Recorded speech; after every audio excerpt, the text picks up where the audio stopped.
The clock is ticking for you to get a real ID. Federal agencies delayed enforcement for years. Now you only have a few more months to get one, and it does impact how you travel. Heidi Wigdahl joins us with what we all need to know. Heidi? Hi, Julie. TSA has published a final rule on Real ID enforcement that does not extend the deadline again. In Minnesota, the option of a Real ID started in 2018. Now here we are 7 years later with Real ID enforcement set to begin in May.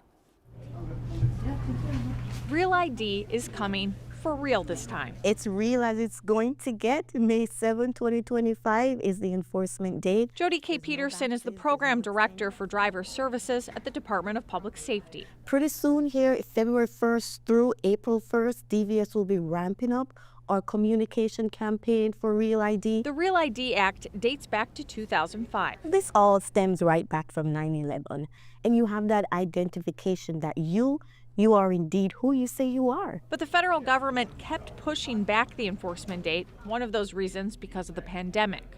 Now, come May 7th, to fly within the country or even visit certain federal facilities, including courthouses and military bases, you will need a Real ID compliant document.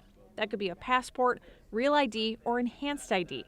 An Enhanced ID is a step above a Real ID and allows for travel by land or sea to Mexico, Canada, Bermuda, or the Caribbean. In Minnesota, our compliant rate is 39%. And that number does not take into account how many Minnesotans are already compliant with, for example, their passport. If you still need to apply for a Real ID, you need to have the right documents. One that proves your identity, like a passport or birth certificate. And then 2 documents proving you live in Minnesota, for example, a driver's license and utility bill. We are planning ahead for that to avoid those long wait times. Peterson recommends pre-applying online as they expect to see an increase in demand with a very real deadline ahead. You'll still need to come in person with your documents. A Real ID also costs the same as applying for a regular license, so $46.